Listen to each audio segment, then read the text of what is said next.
the chair of the committee. And I thought what we would do today for those watching, as well as for everybody here, we'll kick things off by just going around and introducing ourselves first. So everybody who's watching can put a face with the name. And then we're going to spend some time talking about our priorities, what different people would like to work on during the next year, this session, this first part of the biennium. And then we'll talk with the Secretary of Education, will be in to introduce himself and to talk a little bit about the work of what the agency does. We'll get an update on kind of a pretty major piece of legislation that this committee passed a couple of years ago. We'll get an update on where things are with ESSER funds. And then Beth St. James will come in at the end. She's our ledge counsel, and she'll introduce herself and say who she is. And everybody should have this agenda with Hayden put right on your desks for today. Let's start and by having Hayden introduce himself, our committee assistant. Yeah. Hi everybody, my name is Hayden Ross. I'm the committee assistant here for the Senate Committee on Education. I'm a high school senior at Spalding High School over in Barrie. And I'm able to be here under Act 77, which is the Work-Based Learning Act, which pretty much means that I fulfilled all of my graduation requirements at school, and I'm able to be here while receiving academic credit and such. Looking forward to working with all of you. You can see on all of your desks, there's a little form I put on there to fill out, if you could please. Just asking how I can contact you best, whether it's email, text, and how you would like things printed out, whether it's everything or just the agenda, and then just anything else you may need this session, office supplies, or just really anything. Great. Hayden is being very modest. He has a number of other interesting accomplishments. The one that I think is really absolutely incredible that I keep telling everybody about is he was one of 28 students in the United States that served as a page in the U.S. for the U.S. Senate. Yes. The Senate. Yeah. So it was really interesting talking to him about it. He was in D.C. in the dorm, took classes, and was over at the U.S. Capitol For the spring semester of last year. Excellent. Yeah. So we've got a pro with us. Yes. Yeah. Thank you. Anything else, Hayden, from you at this point? I don't think so. Okay. Looking forward to working with you all. So Hayden's going to be here every day from 8:30 until about 4-ish. And if things pop up, if we have questions, committee assistants tend to be a good spot folks to be able to answer those questions. Great. Okay. Thank you. Why don't we just go around before we start with priorities, so everybody that is watching this, which I'm sure is thousands of people across the United States, will know everybody's name and what district they're in. So Senator Gulick, the vice chair, why don't you start? Hello, everyone. You two have already heard my bio now a few times, this morning being one of them. So I'll try to keep it fairly brief. My dad was in the military and I was born in Japan, which I mentioned this morning on an Air Force base. But we moved here in 1972. So I've been living in Vermont for quite some time and grew up in South Burlington. Mm-hmm. I now live in Burlington. I have 2 kids. I'm on the Burlington School Board, my 3rd term. I was a high school teacher for plus or minus 30 years. And I think that's the pertinent information. Yeah. Great. Thank you. Yeah, thank you. Je parle français. I speak French. We sometimes speak French together, so yeah. Much better than I can assure you. I won't admit. Okay. So yes, some I figured. conversation. Yeah. Yeah, yes. We going this way? Yeah, please. Yeah, so I'm Nader Hashim. I'm from Dummerston, Windham County, and I don't really have much of a background in education, so I'm feeling almost like a fish out of water. I do have a 12-year-old who did go to school in Dummerston, and you know my background primarily in law enforcement for about 7.5 years, working in a law firm in Brattleboro now, taking the bar in July. Hopefully that works out. So happy to be here. It's great. Yeah. Great. Yeah. And I think, having a 12-year-old in schools is certainly a good introduction to what education policy and what's happening. Just like I think it's great having a senior in high school, Spalding and a former teacher. Absolutely. Yeah. Senator. Terry Williams from Pulteney, and I'm the Rutland County Senator. And I have 3 adult children, all living in Vermont, 3 beautiful grandchildren, 1 on the way. Should be probably tomorrow or the next day. Wow. And I don't have a background in education at all. I was never on a school board. I was on a select board, regional planning commission. I actually sent my kids to school to get educated. Because I didn't want to do it. And I trusted the teachers and the administration to make sure they got what they needed.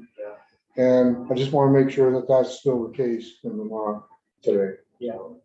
35 years in the military, 7 years enlisted, the rest was commission time, 22 and a half years active duty, retired in 2004. This is my 3rd time I ran for Senate. I'm here. I'm not going to go away for at least 2 years. So, Well, welcome. and I'm happy to be here. Yeah, I'm glad you're here as well. Yeah, terrific. Great.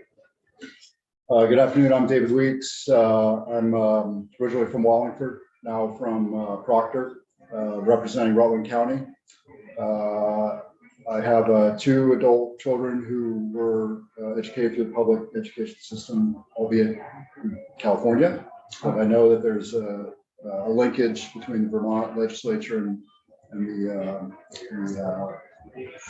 priorities of California. So I have a good background in that. I'm married. My wife is a career educator. She's head of school in Islamabad, Pakistan.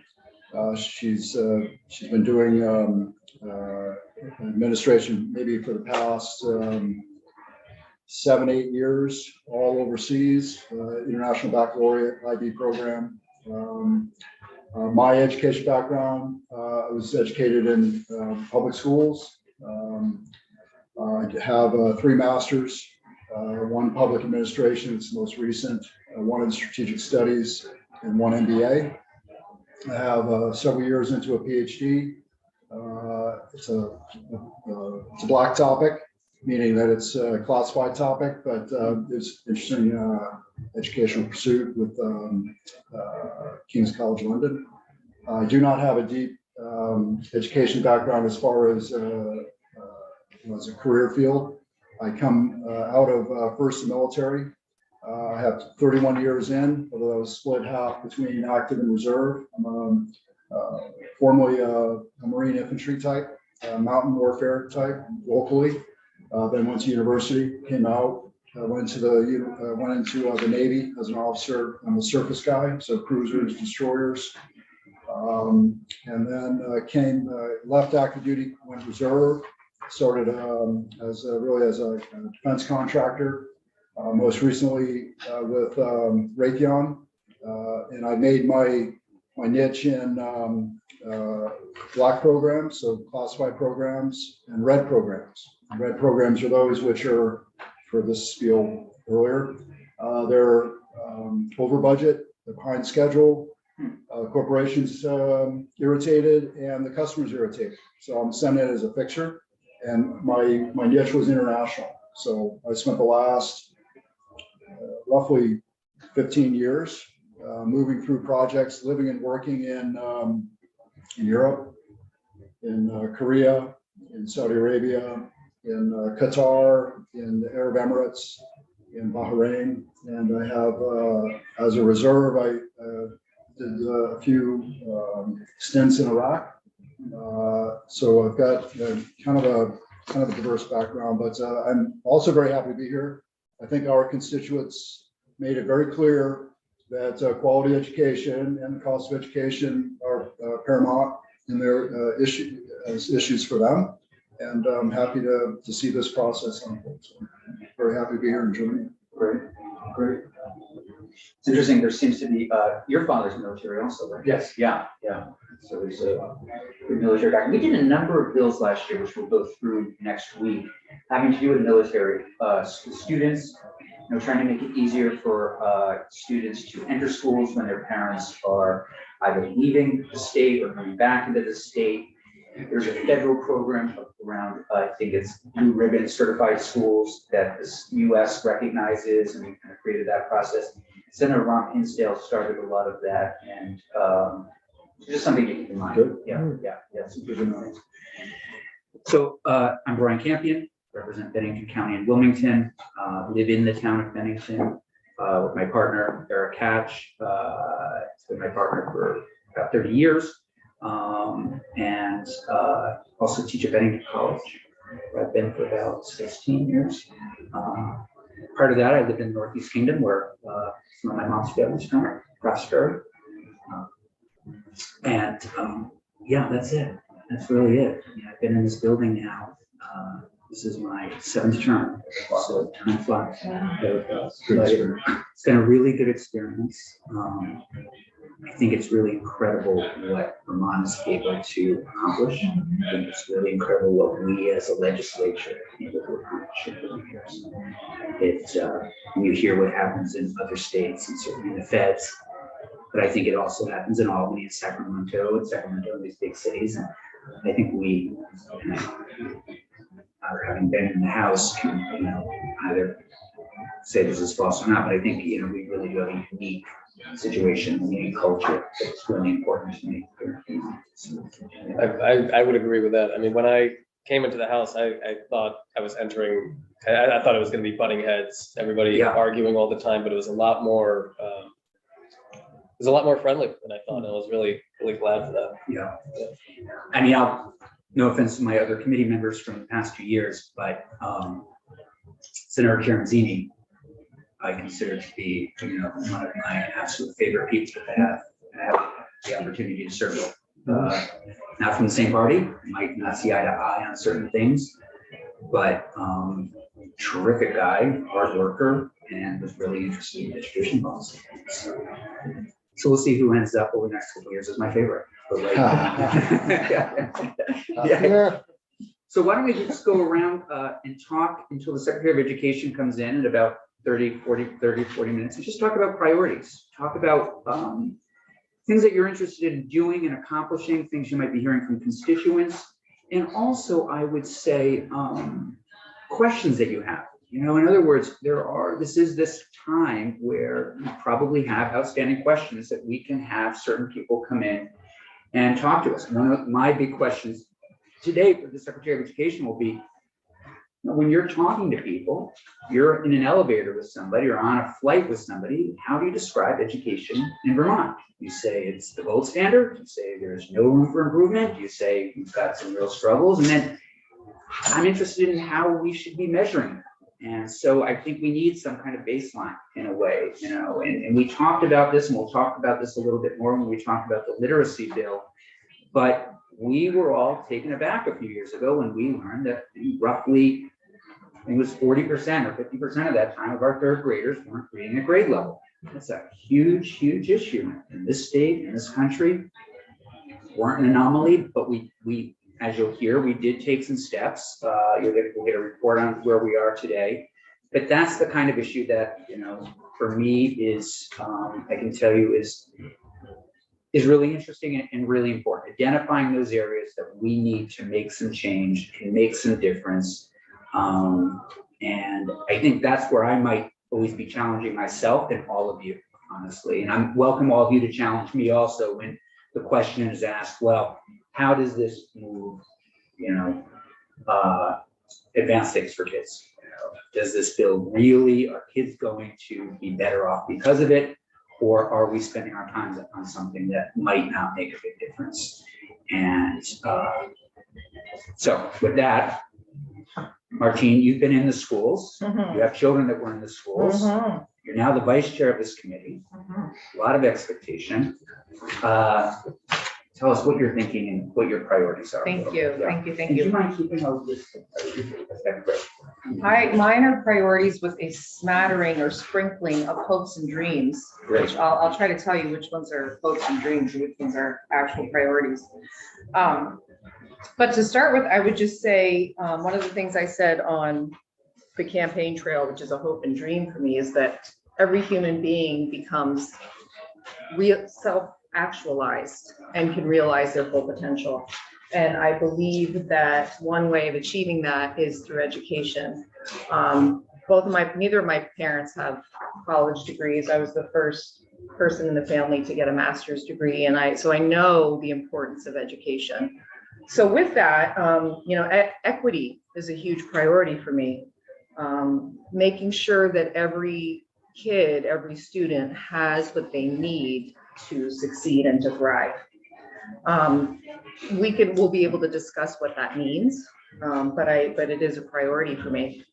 Can I ask you something about that right now? Sure. Would you say that in your mind means, so we have schools, for example, where again, my cousins went to Northeast Kingdom, that math started third year. I stopped at third year. One foreign language was offered.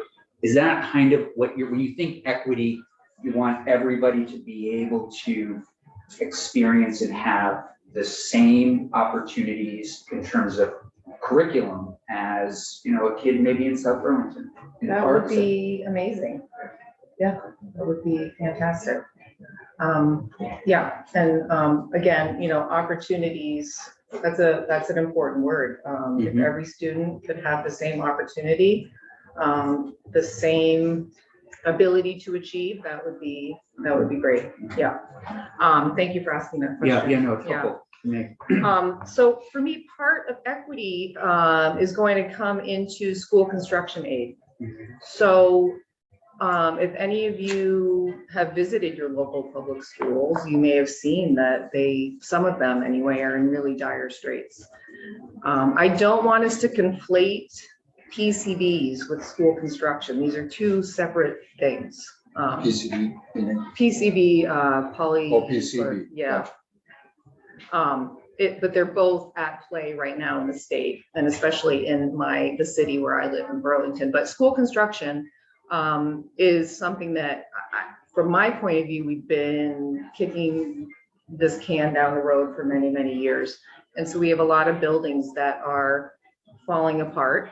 I know in our high school, the window casings were literally falling out when people went to open windows. Leaky roofs, HVAC systems that are not working. We've seen it recently in Randolph where they had to close for 2 weeks. So it's time we deal with that. What that will look like remains to be seen, but to put the burden on taxpayers for the cost of renovating or rebuilding all of our schools seems prohibitive. And I hope that we can find a happy middle ground where the state can at least help somewhat in this big heavy lift, because this is an equity issue also. Yeah. We've got some really nice schools out there. We have some schools that are basically poisoning our students and our teachers. So that's a big issue for me. Some other things that I'm passionate about that I would consider priorities: technical education.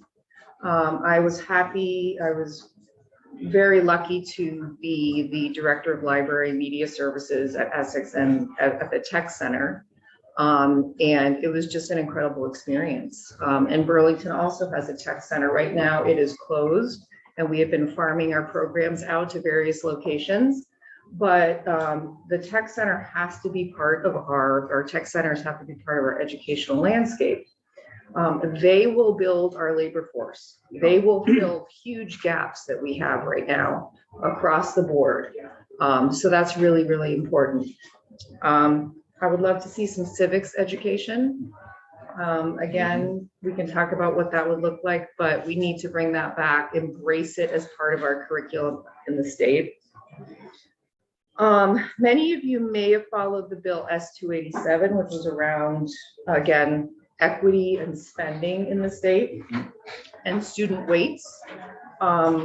We know that English language learners, kids living in rural areas, kids living in poverty were not necessarily receiving the necessary tools to thrive, let's say resources. So this is a way for us to make sure that every student's getting what they need. And I want to make sure that we keep an eye on that rollout, because that's just beginning. But it's something I really want to take a close look at. I want us to take a good look at the results of the statewide assessment on buildings, getting back to construction aid. That's going to be hopefully rolled out in the next couple of weeks, but that will be interesting to see what that looks like. PCB funds, the legislature was very generous in putting some money aside last year for PCB remediation, cleanup, etc. My sense is that there wasn't an actual mechanism to push that money or put that money out into the hands that where it was needed. So I want to keep an eye on how that goes, and possibly help facilitate that if necessary. I was the designee for the VSBA on the early ed literacy advisory committee. So there's a lot of exciting things happening there. We sent our recommendations to the AOE, but I want us to take a look at those because that's going to be huge in improving those literacy scores. Yeah. And last but not least, I think Hayden's a great example of flexible pathways. Yeah. I just really think that we need to be flexible when it comes to education, and flexible pathways, a great way to give opportunities to students. I have to say, I often felt as a high school teacher that there are students who, I think I was one of them, could have graduated after 3 years of high school. And then we have other kids who I think could really benefit from staying longer. So again, that idea of flexibility, what's that going to look like? I don't know. That's kind of in my hopes and dreams category. But yeah, I think I hit everything. Thank you so much. Yeah. No, that's great. I just want to add a couple of things, if I may, just so everybody, and some of this will be reviewed when Ledge Council comes in next week to go over bills. We did pass a PCB testing bill. Everybody may be aware of that, which Senator Gulick?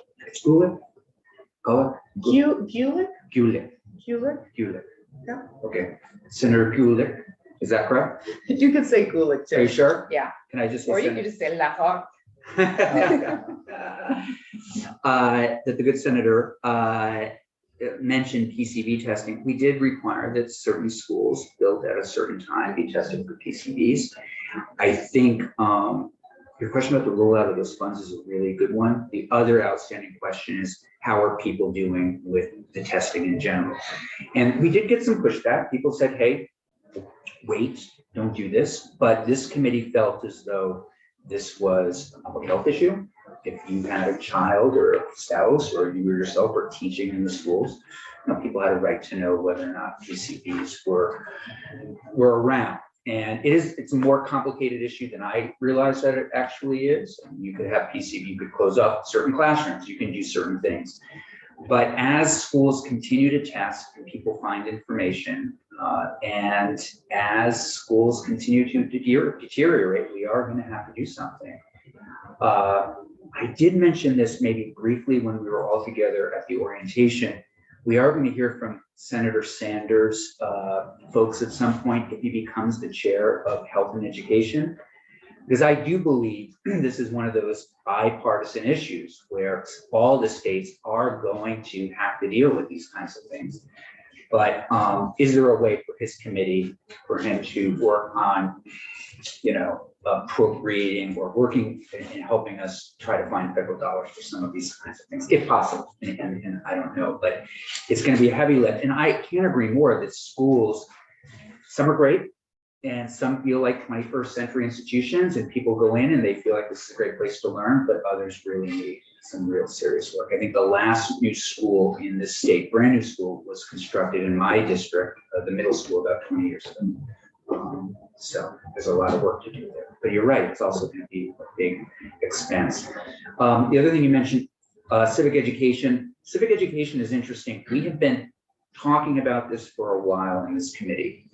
And we had someone from a very interesting professor from Harvard Ed last year that said, the best thing you can do is get kids to do civics. It was interesting. We said, kids do biology, they do chemistry, they do math. How do you get kids to really do civics? This is civics. I mean, really, this is how you really start to do and get civics done.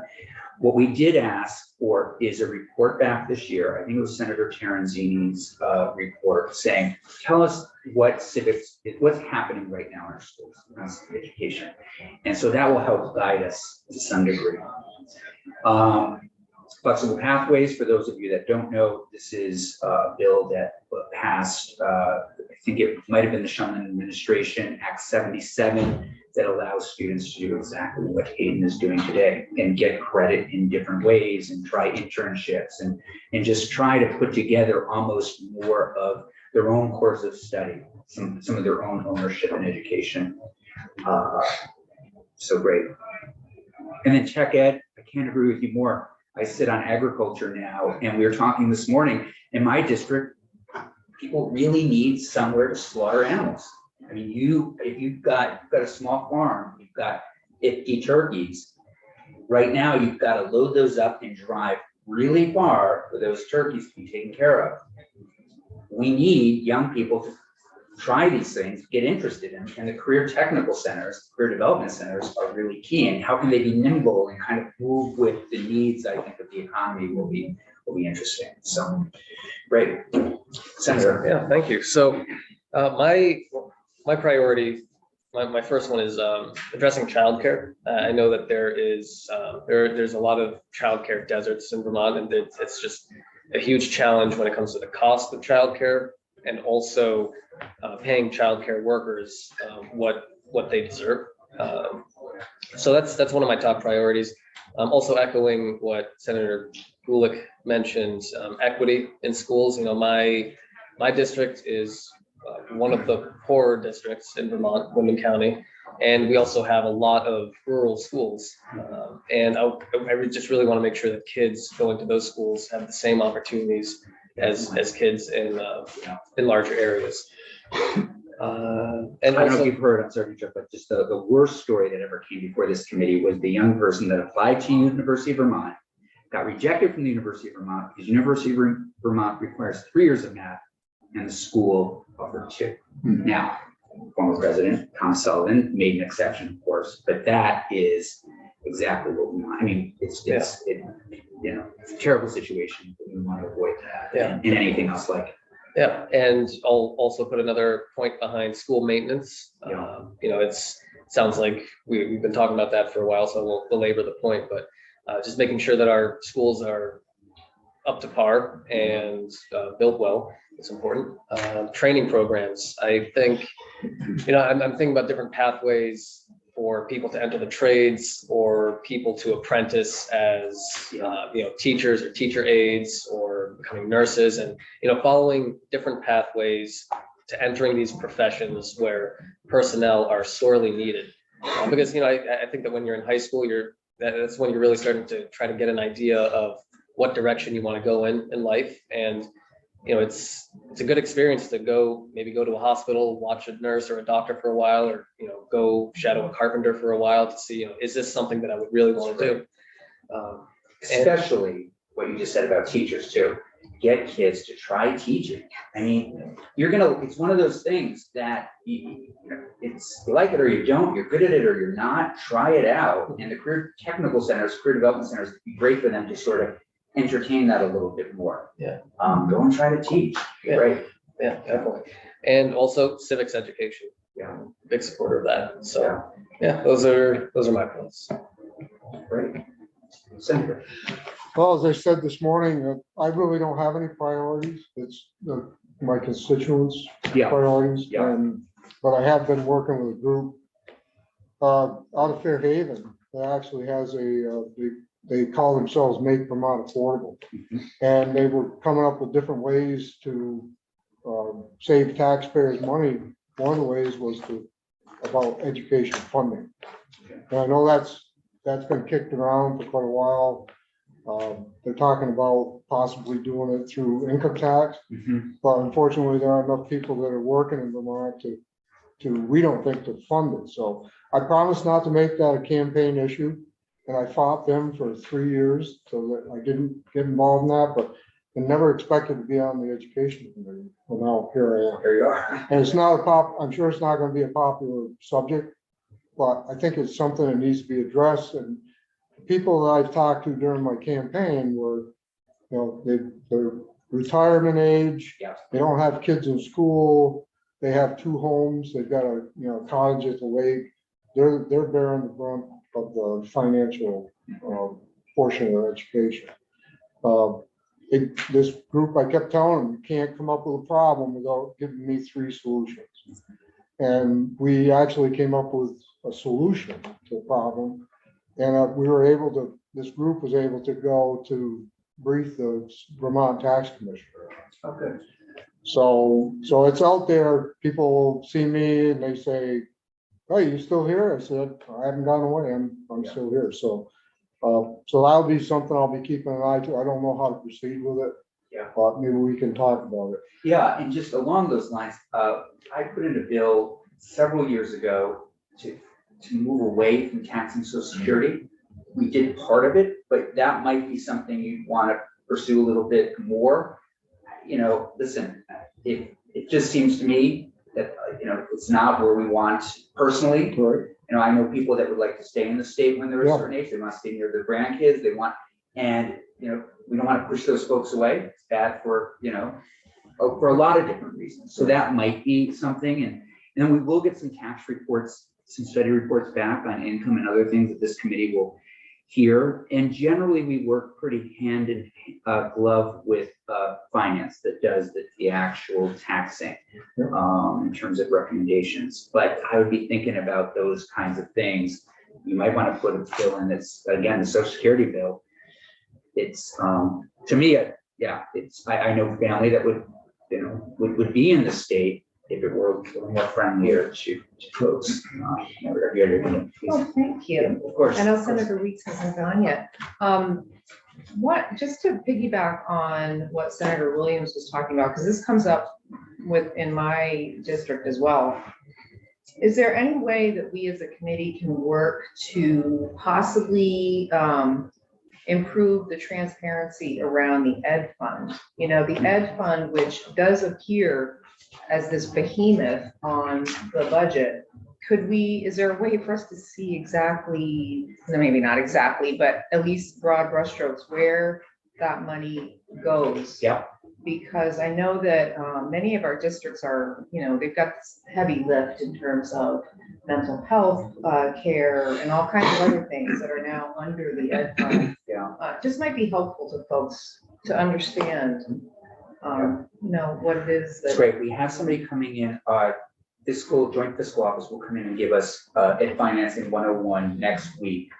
And that's a great spot for them to do that. And Hayden and I can reach out saying that one of the things we'd like to do is really dig into the ed fund, see what we can figure out and what we might still need to know. So, Got one more. Yeah, no, please go ahead, as many as you like. Nope.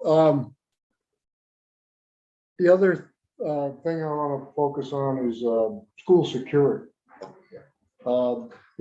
When right after the Fairhaven incident with Jack Sawyer. Yeah. There was a presence in the school and they allocated a pretty good sum of money to provide security. And a lot of the sheriff's departments and local police departments picked them up, the schools that didn't have resource officers. As a former military, even though in a peacetime army, my career field was operations and training. Yeah. So I had written some programs of instruction and I know how to train soldiers, but I don't know that much about training students. But one of the things that we can do is we can, we had retired police officers, retired military that were willing to get certified to come in and provide that range state, the certification off for RSO. And I think that may be something we want to go back to. We'd all like to get away from having to do that. But unfortunately, I think when bad people know that a school is a soft target, it becomes a target. So on Wednesday at 3:30, we've asked Secretary French to come in to talk about school safety. And so it'd be great to raise those ideas then. And the administration, and I'm sorry, did I cut you off? No. Okay. The administration does have a bill that they are going to propose that day around how to make our schools more safe. And I haven't jumped into it yet. And so I had a quick conversation with Secretary of Education. And so that'll be a good opportunity to do that for sure. Yeah, for you to bring any ideas forward. And again, as you're even hearing anything right now, as we all talk that you want to put a bill in on, feel free to, of course. Okay. But the other thing is we do have committee bills, and I'll talk about that in a minute, but sometimes it's good to sort of hear what everybody's thinking before we jump into committee bills. Yeah. continue, Try to please. keep adding. No, please. As we're thinking, that was great that you brought that up. As we're thinking about school construction, just to give you an example, Burlington High School, which was built in the late 60s, I believe we had 16 entrances to that building that were often, propped open or to let people in and out. Yeah. When we build, I'm using the word when we Yeah. build our new schools or when we renovate our schools, one of the things that will be a focus will be, one entrance that is secure as opposed to all of these, egresses. That's Yeah. really important. Well, they can keep every entrance, have it on a master screen, so somebody that's can monitor that and say, hey, we got a door that's unsecure down here. It's got a sensor on it to tell you if it's propped open. So when you're doing construction. Anything else? No, okay. Many of my priorities echo your priorities, but I'll highlight them just so we know we have some alignment. My constituents, our constituents, are most interested in the cost per student, justifying the cost per student, the quality of the education for each student, whether they be in a small school or larger union schools. So it's kind of an equity issue, but it's there's a problem with even in our county, we've got one large school, we've got several small scattered more rural schools. I agree completely that the issue of the trades, training for the trades is, so in our district, we push away interested applicants because there's not enough school space, there's not enough classroom space, which is crazy. So they want to go that path. There's a path to go there, but the path is bottlenecked, and I find that really unfortunate. So anyway, want to know a little more about that because we need to speak to them about, their sons or daughters' particular Can I interests. ask you a question about that? Well, when you say that they're turned away, is it because there's a lack of places to Space. train? That's right. There's more interest than there is training opportunity. Yeah. Seats in the school. Yeah. So, And yeah. your tech center is Stafford, Yeah, excellent school. it is excellent. Yeah, But yeah, there's yeah. kids who want to get in there and they just can't go. So I'm an advocate of, even though I was a college track kid and then, benefited from, lifelong learning and what have you. Not every student needs to go to university. And I've lived and experienced countries that push universities too hard. And there's a problem there too, because there's not enough seats in the business world or government world to accommodate all those degrees. So trades is very important.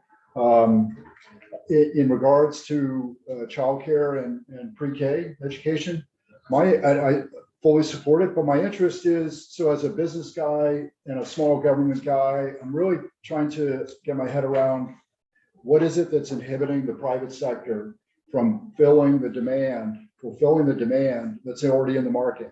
So, businesses are in business to, well, some are, altruistic and they want to, provide education and what have you, but it is a business.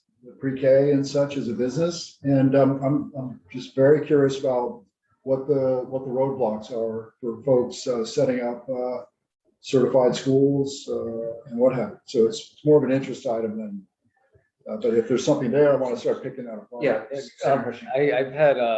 I've met with a few different childcare providers in my area, and they do talk about how it is a business, but it's also something they just love and enjoy doing. But for people who are interested in pursuing that as a business, it's a huge challenge for them for a number of different reasons, and I don't want to butcher some of the reasons that they've provided. So I think it would be great if we end up covering this topic, which I hope we do, we can, invite some folks to testify, childcare providers who run businesses as to, what some of the challenges are.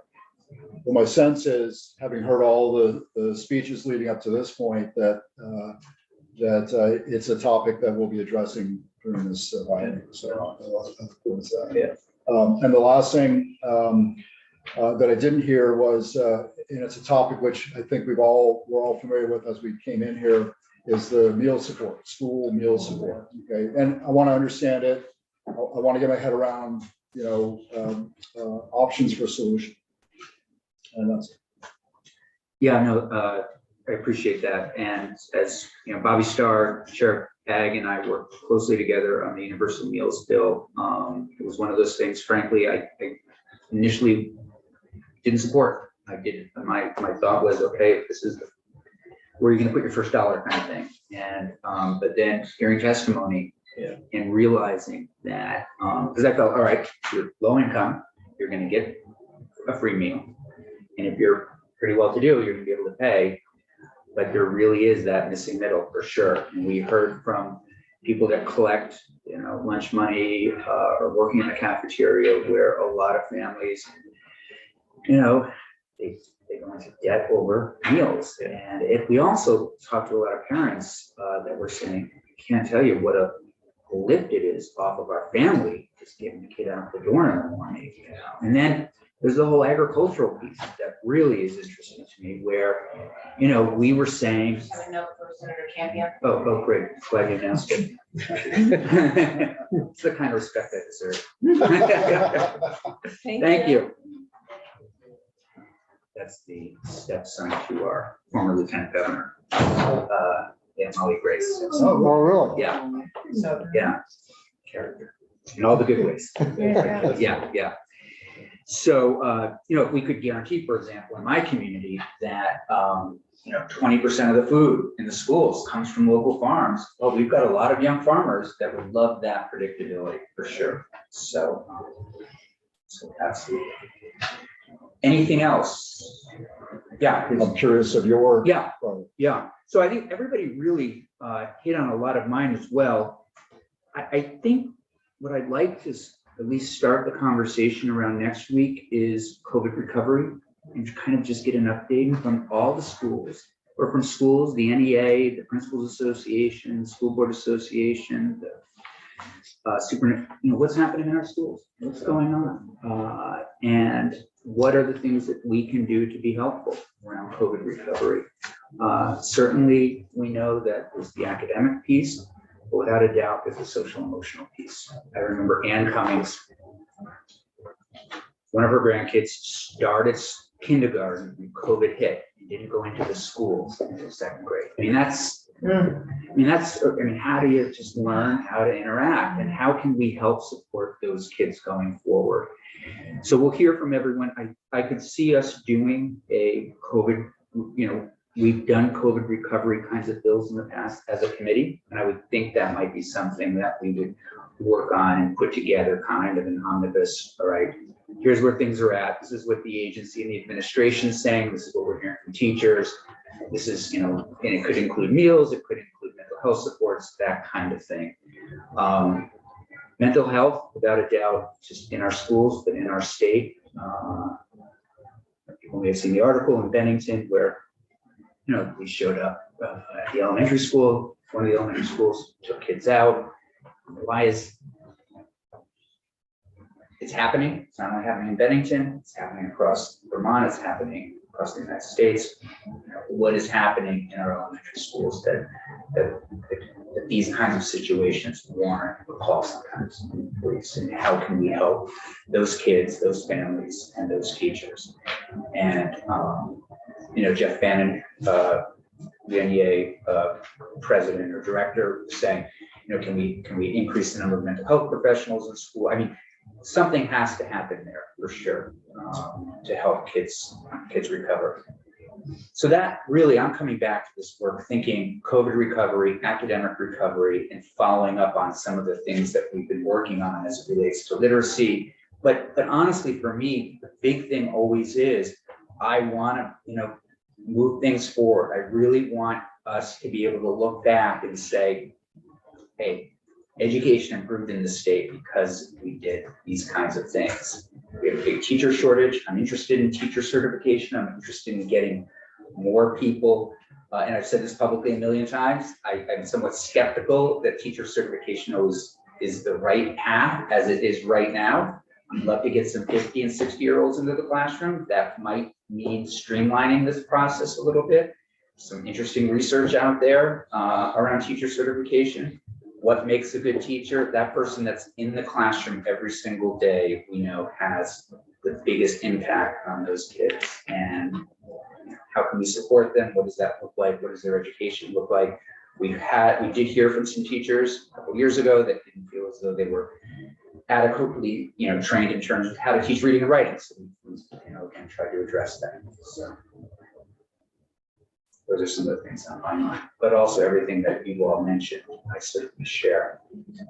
So what I've done is I have just, taken the liberty of planning out the next week, which will be an opportunity. And we don't have this out yet, but we're still working on it, but we'll hear from everybody that I just mentioned, the School Board Association, the Principals Association, NEA, Secretary of Education, around things, again, what's happening out there and what can we do. We'll also take some time during the week and have general introductions. We'll hear from the head of the state colleges. We'll hear from the president of CCV, VSAC, Vermont Student Assistant Corporation. We'll hear from the president of UVM at some point, just so everybody knows. These are sort of the usual people that are in our committee, and people that we can reach out to, and people that we try to support, whether it's our recommendations that go to appropriations for UVM or the state colleges, or if they're just people that we interact with on a policy front.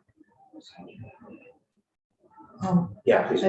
Actually, can I just be dismissed for a minute to go use the restroom? Yeah, Thank you. absolutely. In fact, does anybody else have any other priorities? Otherwise, we will take a little break before Secretary of Education comes in. All right, let's come back then at just before 2:15, and when Secretary of Education comes in. Thank you. Okay, thanks.